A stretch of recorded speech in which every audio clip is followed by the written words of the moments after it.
So good morning, all. We want to welcome you to the Mornings with Joel CRE podcast. We have a very special guest with us today, Daryl Carter, who is an absolute legend in the multifamily space, but he's kind of a gentle giant. So if you don't know him, don't be surprised. But let me tell you, you will, because he's a true player in the commercial space. You know, one of those guys that you say, no, he's for real. So, you know, you'll appreciate what he has to share with us today. So, Daryl, how you doing, man? Good to see you again. I am great. It is fantastic to be here. It's great to see you. We've all been sort of in our hibernating corners over the last few years, and it looks like we're starting to get back out. And it's delighted to see you, Joel. I've listened to a number of your podcasts, and you do an amazing job. So keep up the great work. Oh, man. Well, thank you very much. I didn't know you were one of our listeners, so I really appreciate that. Yeah. Fantastic. So, Daryl, obviously we've known each other for a while, but for the sake of our audience, you know, you're not an upstart to the multifamily space.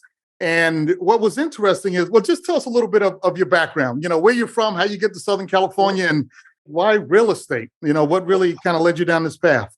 Well, I like to think, you know, I tell people, they say, wow, you're successful. I said, yeah, I'm an overnight sensation. I've been doing it for 41 years. By way of background, I grew up in Detroit. I went to school at the University of Michigan. I played basketball there. And then I later went to graduate school at MIT.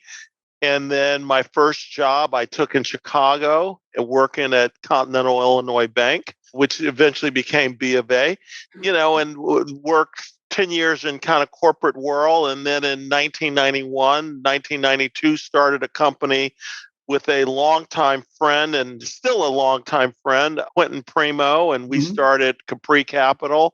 Quentin and I went to high school in Detroit. Now that I didn't know. Yes, we were Cass Tech High School. So we started Capri and really to create an investment firm that targeted underserved markets. And we had an equity business and a debt business. And, you know, we built those, you know, that platform up to be almost $8 billion of assets under management from 1991 to 2005. And then we sold our debt business. We were a Fannie Mae, Freddie Mac, FHA lender.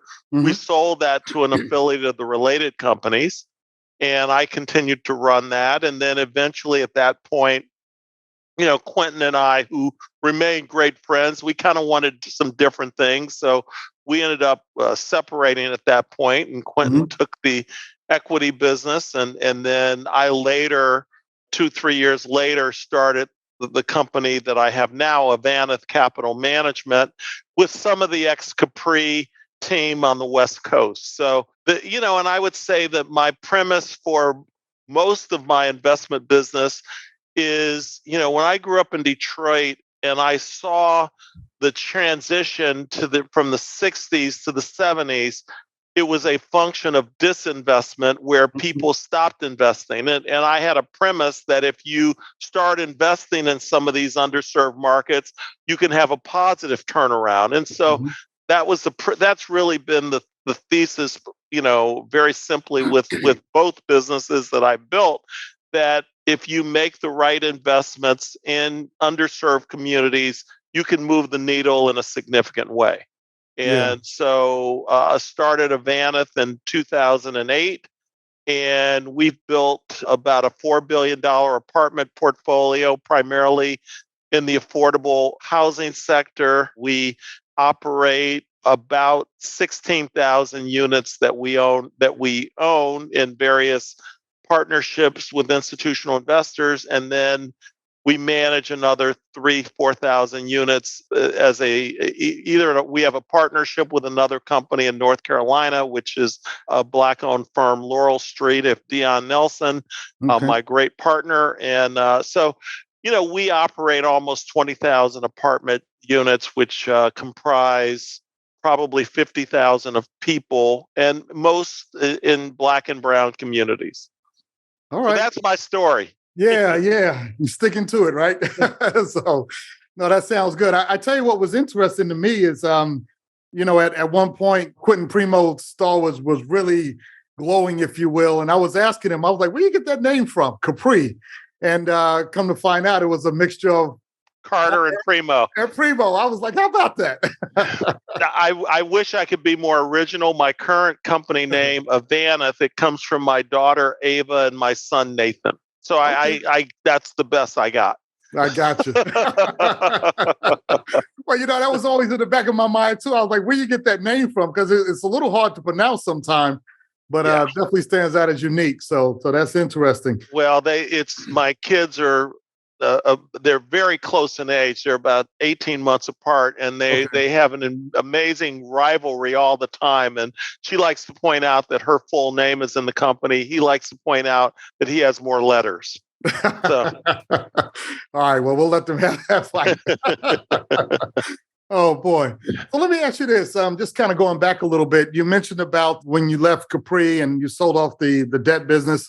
But 07, I mean, you and I both remember that period of time. 07 was when the sky started falling, from that standpoint. And obviously 09, things really got ugly in 08. Why in the world did you think that was the right time to start a business? Was it just because of the sale of the other business? You were cash, liquid, or was it just some other reason? Because it sounds crazy with the sky falling that you would go out and start another business. Well, a couple of things. One is that I felt that the way affordable housing in the U.S. was operated, that there was a better mousetrap. So I felt that regardless of any cycle. But, I did get involved in a very large potential acquisition, and not potential. It was an acquisition we did when I launched Avaneth in 2008. We acquired a company that had a GP interest that in about over 20,000 apartments. And I put $30 million of equity in it. We borrowed a bridge loan of $300 million that I personally guaranteed some of it. And it was a 1-year bridge loan. So part of life, and that closed May 1st, 2008. And it was due April 30th. That's why I know there are 30 days in April, because I could have used one more day. But anyway, it did not have a great end. I lost $30 million of equity investing in that transaction. And so my company, that was our first deal. We were off to a pretty bad start. I mean, but, in many things, I think that situation helped shape the knowledge base of what it was a very expensive tuition. I learned a lot about, in the affordable business, you can't over leverage, which most people do. And that the bottom line operations were tantamount and generating cash flow. And most people and most investors who have been primarily tax credit oriented have never demanded that cash flow. People focus on fees and tax benefits.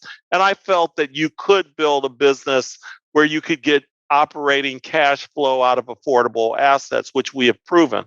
So, at the end of the day, and I didn't realize it was going to be, if I'd known it was going to be that much of a down market, I wouldn't have started then. I would have waited 2 years later. So it's not as if, but it's interesting. We started Capri in 1991, which was not a particularly good year. It was all the RTC liquidity. Yeah. So it was all that. So, down markets, which I think we're about to hit one, I think it's the best time to launch new endeavors. I mean, when you think about it, if you're in a market where there is great people are having success, why, the incumbents in a particular sector are going to dominate. You're not going to have someone new kind of emerge. And I remember in the early 90s when Quentin and I were raising money at Capri, part of what we'd say, whatever investment dollars you have, we're going to focus exclusively on our portfolio with you because we have no portfolio issues. We didn't need to say we really don't have any other portfolio. But at the time we didn't have any portfolio issues that most investment firms had at that time. So sometimes being new and having no negative is better than being big and established and having negative things, or at least that was the spin we put on it, which is actually true. Yeah, yeah. Yeah, no, that's a good point. That, being able to realize that you don't have other clients and, to save per se. And so you're able to focus on those and kind of build from there. But you bring up a very interesting point because it takes a degree of fortitude to be able to say, okay, things are getting off to a rocky start. The economy's going crazy. I mentioned 9/11. That was an error because actually in 91, it was the RTC issue. It wasn't 9/11. That was about 10 years later. Right. But still, being able to fight through that adversity and those challenges in the market and continue on takes a bit of a gut check. Why do you think you've been able to do that and be successful in pushing through? I mean, is there some secret sauce or just, you don't know when to give up? Well, I think it's a lot of things. I mean, you grew up in humble beginnings. My dad was an auto worker and I just always, we did not have very much, but I didn't know that. But, I think that in good markets, bad markets, there's ability to, things work. I mean, one of the things that with my acquisition team, probably the average tenure is probably 15 years, maybe. So most of my acquisition team members have only seen an interest rate environment in the low twos. Mm-hmm. And sometimes I know because I look at them when I tell them that my first mortgage loan that I got in 1983 was at 13.5%. And they look at me and I know they're thinking, wow, he was really a bad credit. That was subprime. But I mean, but that's where interest rates were. Yeah.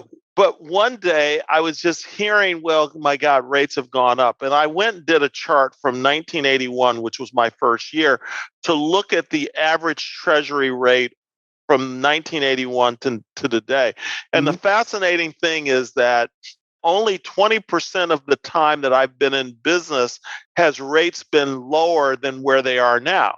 We're still at a relative historic low, but it doesn't seem like that because rates to go from in the 2s to 5 seems like, but I mean, the first 15 years of my career, rates were double digits, and people talk about, well, they don't want to have negative leverage. And because we've had, where you borrow and you get positive leverage if you're buying at a 4 cap and your debt rates are 3, it works. Yeah. Well, now, maybe cap rates are going to be 4.5 to 5 in apartments and you're borrowing over 5. But we had periods of time when we were getting 8-9% returns and we're borrowing at 12, and we just figured out have to get the cash flow up to that level. So operations become a lot more crucial. And again, it's a matter of perspective. When you look at historic times, we are still have relatively low interest rates. Yeah, it is absolutely relative in all sense of the imagination, as it relates to that. But like you said, it's all relative. People look at it and they're, think the sky is falling, but it's really not. It's just going back to more so what's normal. So definitely want to mention that. Now, I did want to pivot into something else because I thought this was interesting, and I'm going to pick at you a little bit, but you're there in Newport Beach, fabulous, one of the wealthiest parts of the country, and your focus is not on people that basically live in your area. You focused on the inner city and the other areas. And what's so interesting about it to me is that there was a mantra of you could do well doing good. Me and Kirk Sykes have talked about it. You've talked about it. Quinn's talked about it. We've all talked about it, right? And the question is, who's really going to do it? Who's going to step up and make that happen and prove the model true? And one reason I wanted to have you on is because you've absolutely proven that model. So how tough was it in the early days when people were saying, I don't want to invest in Southern California and Watts and those areas. I don't want to invest in Harlem. I don't want to invest in Detroit. Those areas are horrible. And you're saying, no, that's where we do want to put our money.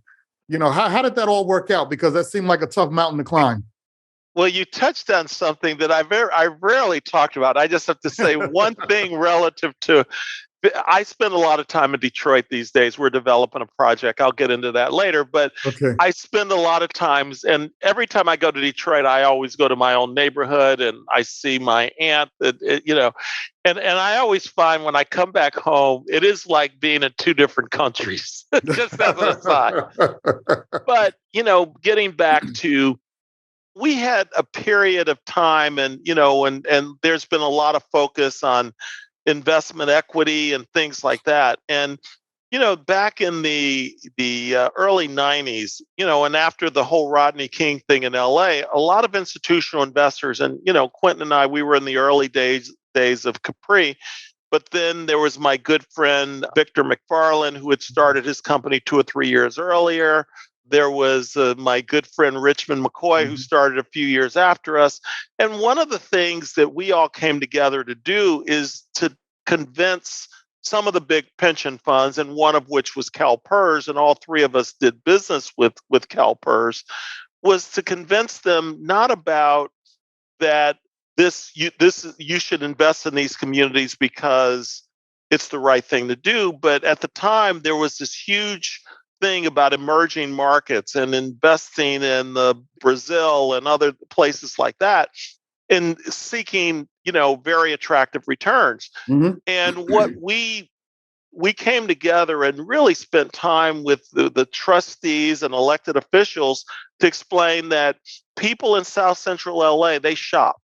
They need retail centers. People Mhm. there have disposable income. They need apartments and houses and things like that. But convincing institutional investors that there is a viable economic engine in many communities that are underserved by capital. And so Mhm. less, really focused on the business opportunity, and many of the things that we had to counter, and I'm not a retail expert by any means, but you would look and say a suburban shopping center which has 5 spaces per 1,000 square feet. You go to a place in a grocery store in an older urban community that may be African American, and all of a sudden it has 2.5 parking spaces per 1,000 square feet. Institutional investors, and I don't think it's redlining, but they're saying that doesn't meet our investment criteria because we like to see 5-to-1. And what we had to convince them is, look, it's very high density area. A lot of people walk. A lot of people take public transportation, and Mhm. people, they manage it. It's still, the sales per square foot is very, very high. Sure. But many times institutional standards, which evolve from the newest properties, dictate the standard. And then, and not to say there isn't red line for racial reasons and the other, Mhm. but I was convinced that more of the issue were the institutional standards that evolved, and then putting our real estate hats on and really walking through why it could work at that level. And again, we stayed away from, it's a Black neighborhood, you should just do it. But what we said, no, there's a hell of a business case. You can make money, and there's lots, and there's a need for nice grocery stores and things like that, and housing in communities of color. And Mhm. still to this day, our investment thesis is about the investment need and the ability to deploy capital safely and generate attractive market returns. Yeah, yeah. Because at the end of the day, it should all be about the numbers. One thing that came up a lot was, the majority of the people that work for the city where that money's coming from, like say CalPERS that are state workers and whatnot, all the people living in these inner cities. And yet Yes. still their money is being invested outside in suburbia. That really doesn't make a lot of sense either, from that Yeah. standpoint. Yeah. So I don't know if that came up a lot in your discussions, but it's something that I know as I've heard floated around from time to time. Well, the investment world, it's still challenging. People have a lot of myths. You say Mhm. something like Section 8 housing, and people say, oh my God, don't want any of that. I mean, 40% of our doors, our households are Section 8 voucher holders.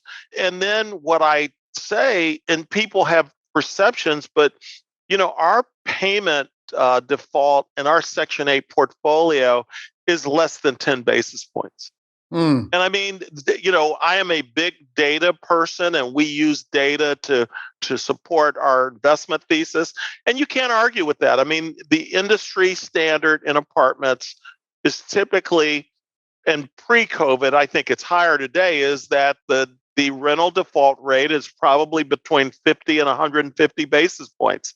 Ours is about 30 basis points. So I mean, Mm. numbers don't lie, but there's still a lot of stigmas. I remember having, and I've told this story many times, but I had an investor who was going to look at one of our properties in Loudoun County, Virginia, which is, outside of Dulles Airport, probably the most, maybe one or the first or second most affluent market that we're in. And, and it's an affordable property, but just to give a sense, the area median income where rents are pegged to are about $120,000 a year. So 60% of that, people were making $70,000. And these are people who are working out in the tech corridor in Dulles. And so the investment officer of a very large public pension fund was flying in and was going to go look at our property.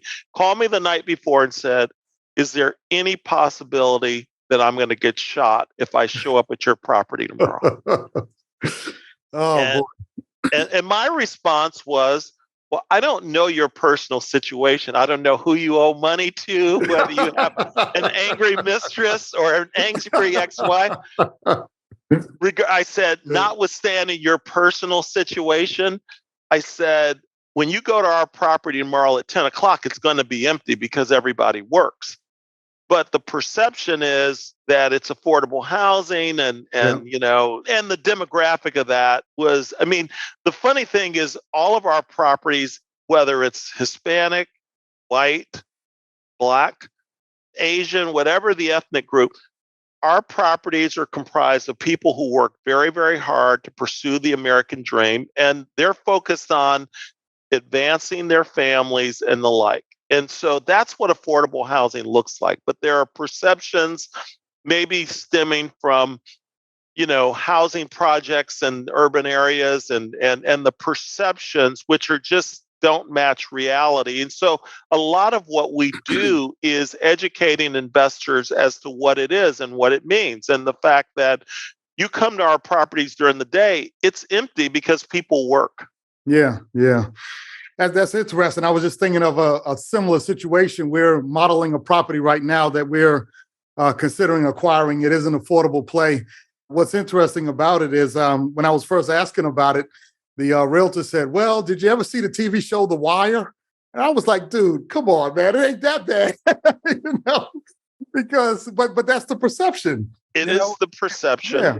And I drove the property as nothing like that. But again, to your point, when they're coming from affluent suburbia, that's the mindset. What has been transformative to us, Joel, is we started about 7 or 8 years ago, and it's been the fuel of our growth, is raising capital outside the U.S. And specifically, we've been focused on 4 countries: the Netherlands, Switzerland, Germany, and the UK. And one of the reasons why that has been fascinating, and number one, we've had traction, and now about 45% of our capital comes from those, from institutions in those markets. Mm-hmm. But the other thing is, I've learned the housing models of places like Germany. And when you describe Section 8 housing to a German investor, they say, oh, we have that here, and it's a good thing. Somehow one of the problems we have with housing in the U.S. is that there are a lot of other factors, one of which is race, that just gets involved in the mix there, and it really shouldn't be. Right. The fact is that most housing in rental housing in places like Germany are mixed income, and you don't know who's getting a subsidy, but some people there, it's varying levels of subsidy. And, but matters of race and all this other stuff just doesn't go into the housing business as it does in the U.S. Yeah, and that's what we need to change. Yeah. Well, that's a powerful point, because they really didn't have those countries didn't grow the way the United States grew, on the back of a slave culture and whatnot. It was totally different. So that's a valid point. Let me ask this. You mentioned about 40% of your revenue pretty much comes from Section 8. Do you model that when you go out to acquire a property, or is that just kind of an added bonus to allow you to juice your returns once you get into the property? Part of it is that, 85% of what we own is some rent-regulated affordable property. It was either built with tax credits. Some we have that have local affordability, like New York rent stabilized properties, or state affordable programs or project-based Section 8, where it's actually all Section 8. And so there's an infrastructure in the affordable housing world that starts with HUD, and then it goes to state agencies. We're in 15 states, and they're state housing finance agencies. And two that we're very involved with are Florida and California. They're, two markets we're in. And we develop very good relationships with those agencies. And then there's a series of public housing authorities, Sacramento, Chicago, the housing authority of the city of LA. I mean, so we develop a relationship with them. And so we've become, they administer the affordable housing. They generally administer the Section 8 program. So we're very welcoming to housing vouchers. And so they are delighted, with the relationship that we build and that we accept Section 8 vouchers. And we found them to be very, very good partners. We also try to be a good steward of taking care of those residents and creating, quality environments for them to live in. So those relationships becomes really important. And we've learned that the the city housing authorities that administer the Section 8 program, we have great relationships with them. We always are open to trying new pilots with them. I mean, probably the best thing that happened with COVID is that many housing authorities who used to insist on physical inspections for their properties will now do electronic, where someone walks the property in FaceTimes and things like that. But we've been able to do far more online rentals post-COVID than we did before, and mainly because we've worked with the housing authorities to monitor to improve process and procedures. So, Section 8, we've really built our company around the affordable world. Section 8 is a big part of it. I have 15 people that are in our compliance area that knows every different, nuance of the Section 8 program and different types of vouchers and the inspections and all the other audits. So, we've really built around that sector. And a lot of landlords, they view it as they don't want it. But I will tell you this, the worst month of collections we had during COVID was 98%.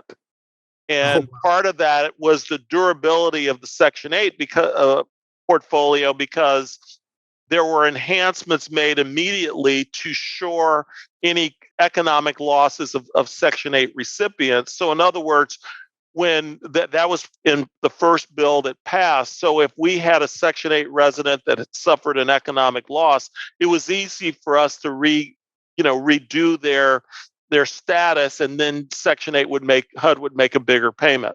So some owners got into it after they realized the durability of it, but it's a key part of our business. And we think that the residents who are Section 8 recipients, they're all hardworking people pursuing the American dream. And we continue to do things to support and elevate that resident base. Gotcha.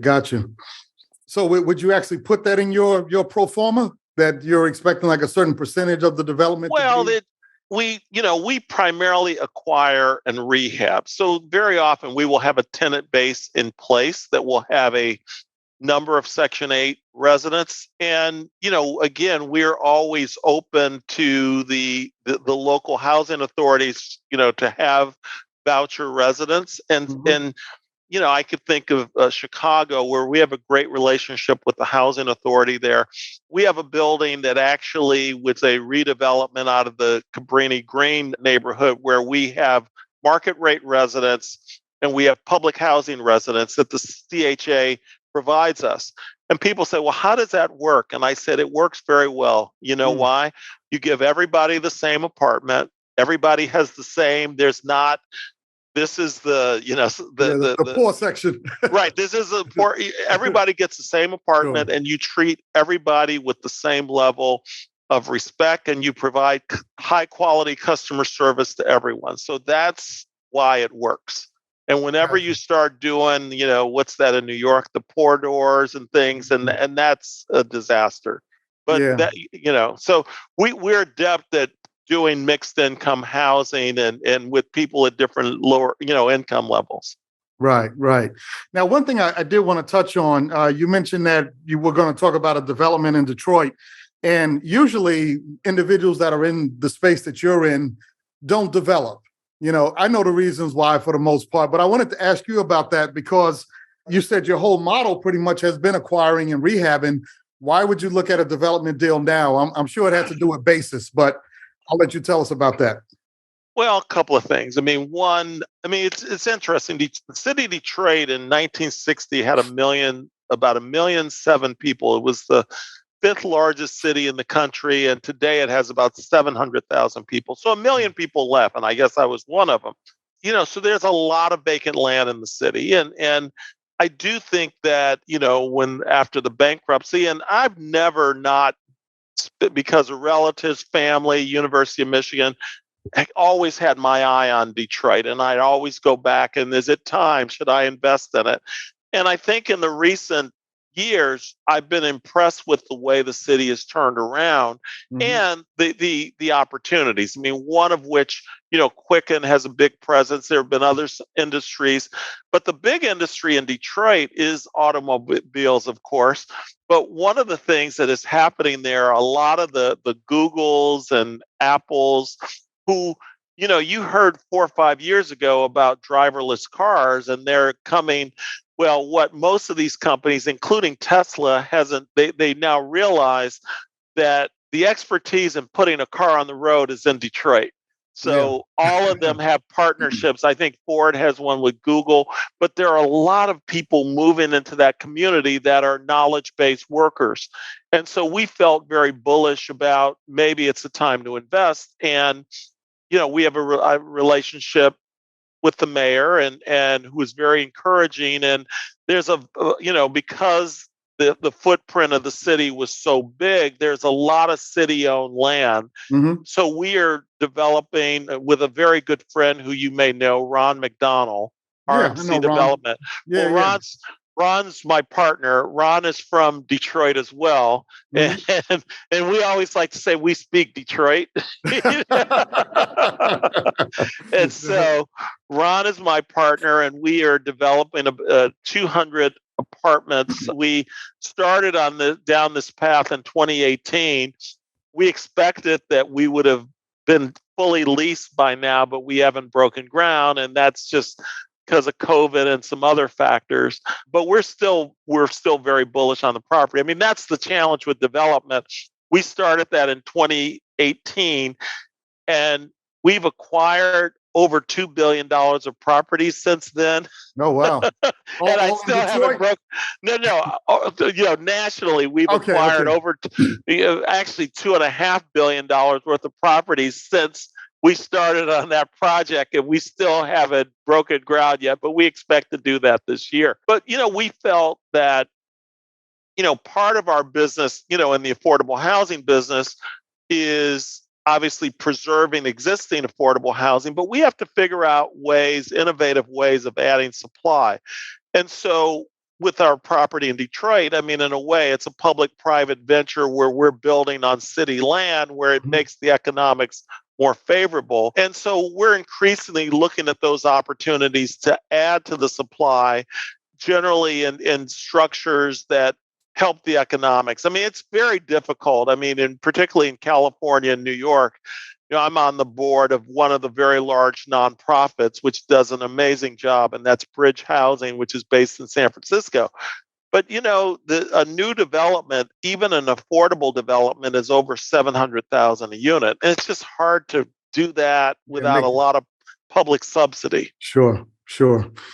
Yeah. No, and that's the reason why. It's often said you can't develop a C grade property or even a B grade. Generally when you're building something, it's just the cost, right? The 2x4 doesn't know whether it's going into luxury or affordable. There you go. Right. Exactly. So you're right. The only way to drive that cost down is subsidies or cheap land basis or something, in order to get that down. So that makes perfectly good sense. I do want to mention this. We're about 10 minutes past the time that I generally open up the room for questions from the audience. So if you guys want to start putting those in the chat, we'll start entertaining those questions at this time. But while we're waiting for those to come in, I did want to talk to you also about the opportunity zones. I'm assuming a lot of your projects would be in opportunity zones simply because of the nature of where they are and where opportunity zones are. So has that been a great benefit to you, or how's that all playing out right now? Well, our Detroit property is in an opportunity zone, so that has been helpful. And you're right. I mean, we were in opportunity zones before they were Before the opportunity opportunity zones. zones, yeah. And I really believe it's a good program, and I think and I actually have developed a friendship with Senator Tim Scott, who was sort of the architect of that, and I think that there are a few enhancements that might be made that would make it more viable, particularly in underserved communities. For instance, the 100% basis, if that could be 50% basis in adaptive rehab, I think that would be better. But I think it's been a good program, and it's certainly attracted additional institutional capital.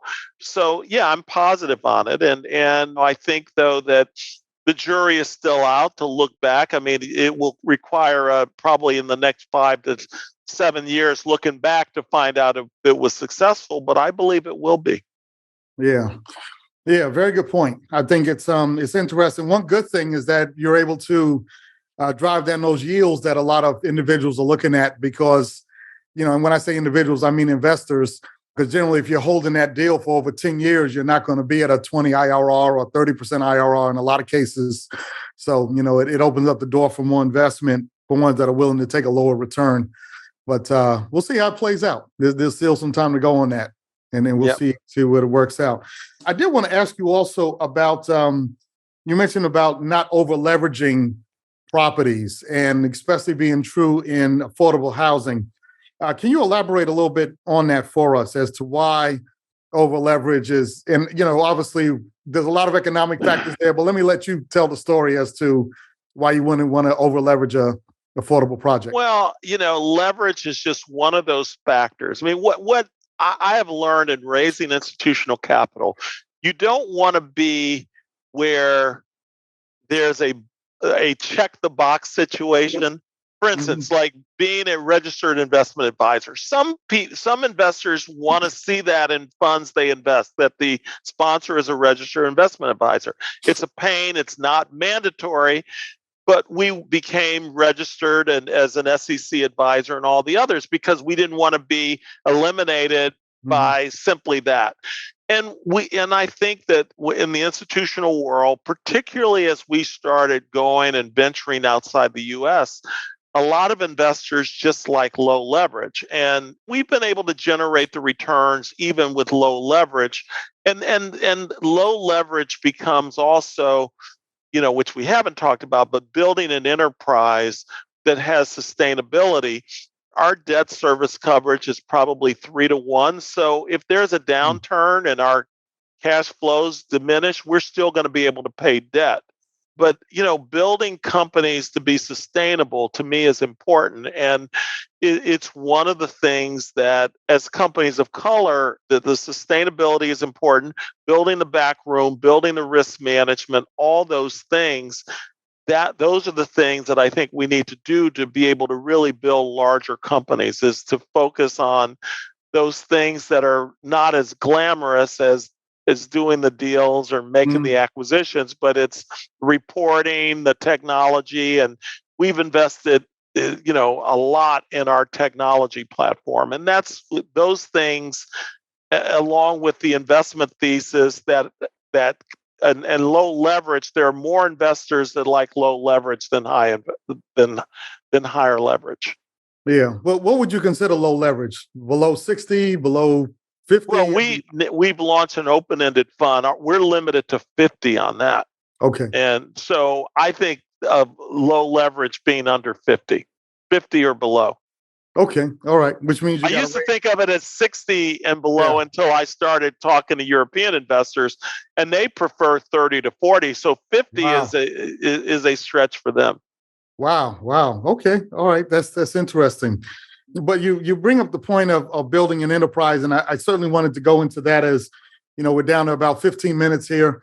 That kind of goes toward, what do you see as the future advantage? I don't think you're necessarily looking to start another company at this point in your career, but what would you like to see as the future of your company as it relates to where you're trying to drive this ship? Well, we believe that, the fascinating thing about the affordable sector is that the top 50 companies in a universe of about 12 million apartment units, the top 50 owners own about 8% of the space. So it's highly fragmented. Okay. So we believe, we're at, call it 16, 17,000 apartments that we own and operate today, that we could double that in the next 5 to 7 years to be 30 to 40,000, somewhere in there. So, we have a very ambitious growth approach, and we think, and why grow? Part of growth is you attract better people. You start realizing operating economies of scale, and things like that make you more profitable. And certainly, I look at growth, and one of the challenges, if we started, say, doing retail centers, I'm starting over, building my fixed costs in that. So, Right. Once we've established and we've built this platform, to add more to that is really important. And there's a lot of focus I spend a lot of my focus on our operating platform, and particularly people, organization. Do we have the right people in the right places? Do we organize efficiently? How do we make decisions? What things can we use technology to make us more efficient?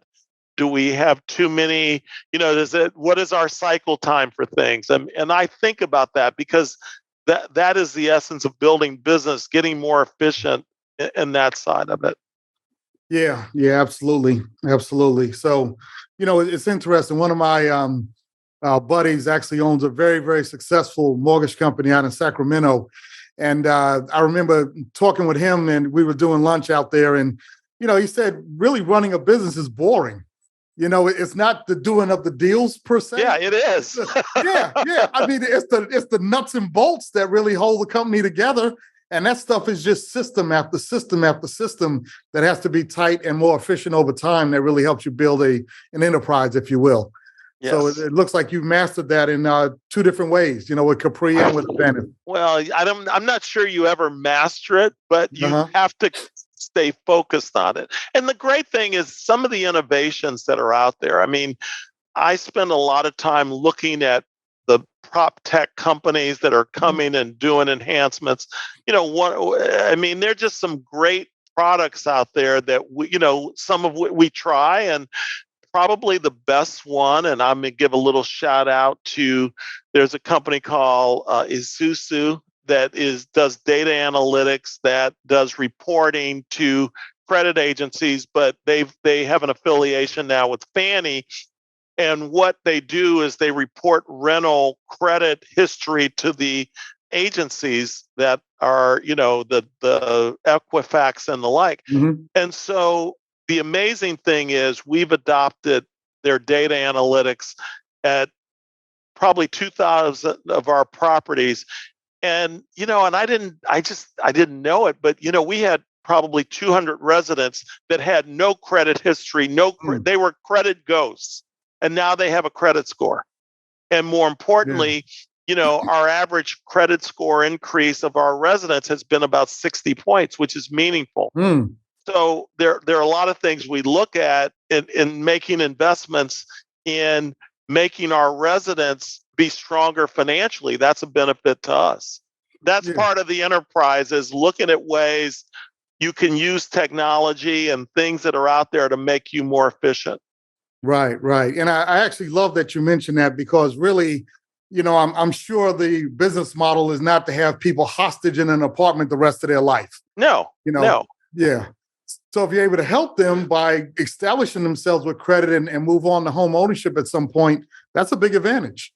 Absolutely. But they're not locked in poverty for the rest of their life. So, Yeah, I appreciate you doing that and mentioning that. That's huge. Let me ask you one other thing as we discuss this. You talk about using technology, and it's very important. I'm a big tech guy as well. But you have to bridge that gap between the actual technology and using it in the field. And how do you actually do that and bridge that gap between your asset management and the technology? Because obviously, to have that many units, you have some methodology of asset management that's working well. What's the secret sauce? Well, we continue to try to improve that. And one of the things is that, you always have to be leery of things that you just say, hey, let's try this or let's do this this way, and getting people to buy in. And so one of the things that I spend a lot of time visiting our communities, and particularly I will, like we've adopted some new systems for maintenance, for our maintenance techs. So, I'll go and I'll take a few of them to lunch and like, hey, how is this working? And I hit the real story and they tell me, Right. you know, and like, okay, and so sometimes the senior folks, they'll say, oh, this is doing well. I said, no. I said, what I learned is they use it, but then they do the old system to make sure that it Yeah, works. that it works. And so, Yeah. so now you're doing it twice. And so, it's a lot of training. I mean, one of the things the things change very rapidly. And so, we have a VP of training that does across our portfolio training of different, operational procedures.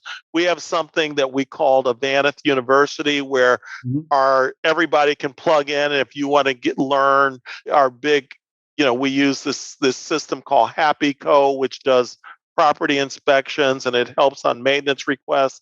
We have training modules within that. But getting the adoption of technology, it's just one of those things that you have to do a lot of training, and you have to make people buy into the fact that it's going to maybe short-term issues, but it's going to make their job better in the long run. And you stay at it and recognize that sometimes it doesn't work as well either. So you have to be empathetic and recognize. I mean, there's certain things that we do understand that, a rental office in a typical community is very busy, and our managers, our maintenance techs, they have very full jobs, and trying to figure out ways we can ease the burden is always something that we're focused on. Yeah, yeah. I'm thinking of our own situation. We upgraded our phone system this year or late last year. And man, I can see why I didn't do that for so many years, because it's just like, oh my God, there's so many things you got to adapt to and get the team up to speed with and everything else. So it's certainly a challenge. Want to wrap up with one very serious point that is really the focus of this show, and that's always advice and recommendations to the next generation. We're trying to encourage, obviously, that next generation of young folks to grab on to commercial real estate and grow careers in that space. And we didn't mention this, but you've done an exceptional job. For y'all who don't know, Daryl is part of the Multifamily Hall of Fame. So if anybody knows what they're doing, Daryl knows what he's doing. So we certainly want to give you kudos for that. So what advice would you have? And I want to address that, and also access to capital. That always seems like that is the biggest issue for anybody trying to get going in this space. What would you say as it relates to access to capital and just overall advice for those that are listening that might want to, be the next generation of Daryl Carters coming along?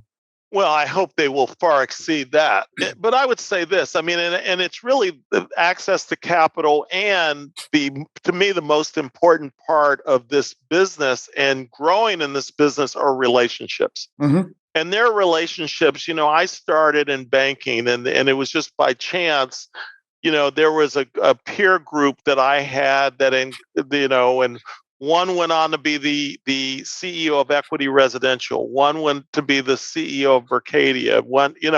And so these are people I started in the training program with when I was in my early 20s.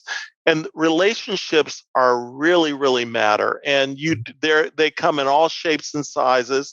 And those relationships create opportunities. And certainly amongst, other developers, investors of color. I mean, Victor McFarland, who's one of my best friends. Victor, we're involved in the redevelopment of was the largest African American cooperative that was built in the 70s in San Francisco that comprises 4 blocks just west of City Hall. And so our friendship, we're always comparing notes. Hey, do you hear about this? We help each other, but relationships are so important. And it's amazing how, people they disappear and then they show up somewhere, and it may be somewhere of prominence. But I would say my life has been and career has been blessed by the relationships that I have. And certainly you're one of those relationships that I've been blessed by. And I think that to me is the most important part and my best advice to anyone. Wow. Well, thank you, Daryl. That was very kind words. I appreciate that. You're so true. We're working on a development deal here in Atlanta, and the guy is, I'll say it, he's Egyptian. So he has a certain mindset and a certain way of doing things, and it's amazing because he's beating us up about this and beating us up about that. But then I said, look, you know what? I know the presidents or top executives of multiple banks here in Atlanta. Let me make some phone calls to my buddies and see if I can get something done that the average person can't get done. And that changed the whole conversation. But I only know these people because of what you were just saying.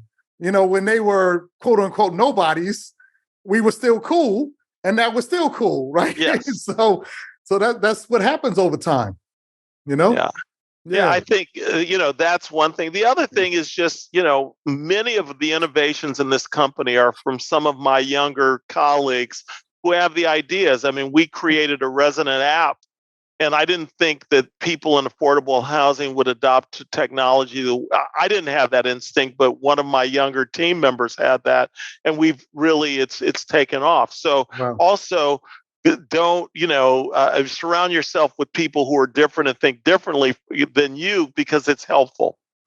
Yeah, well, that goes back to the whole diversity initiative that we hear floating around the country. So that's a big thing. And lastly, have you really seen a lot of that capital get dispersed? Because you brought that up. I wasn't even going to talk about this today, but you know what happened with Rodney King, and then there was so many programs and other things that were initiated. Is that capital actually flowing from what you've been seeing, or? Well, it did in the 90s. It did in the 90s far more than what I've seen now. There've been a lot of promises made, and I think that many of the institutions, made the promises without figuring out how to execute it. And the other thing that has been a little bit troubling to me is that you have a number of large companies, one in particular, that said, we want to invest in companies of color.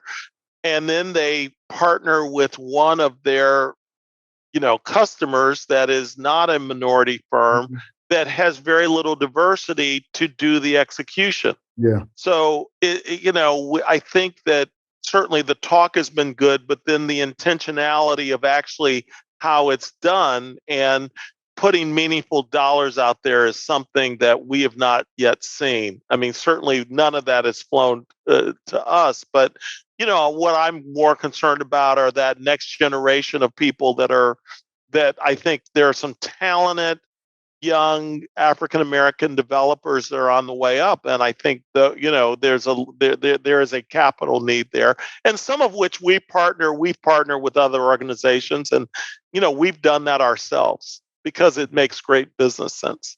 Yeah. Well, very good point. I appreciate that, Daryl. Well, I tell you what, we're up against the clock. I always try to keep to my commitments on time. Any final comments you have for us and our audience today? This was a very, very mentally stimulating conversation, and I thoroughly enjoyed it. But anything you'd like to add as we? Well, I just like to thank you, and I think that some of these conversations you're having are the right conversations, and we have to keep having them. And I commend you on the success of your career and these podcasts. But I've found them to be very interesting. So keep on doing it, my brother. Okay. All right, man. I certainly appreciate it, and look forward to seeing you out in California in a few weeks. It should be exciting as well. So for all of you today, we want to thank you very much for being here with myself and Daryl Carter. Exceptional conversation, and you're always welcome at the Mornings with Joel CRE podcast. Thank you very much, and goodbye for now. Thank you, Daryl. We really appreciate Thanks. you. All right. Have a great day.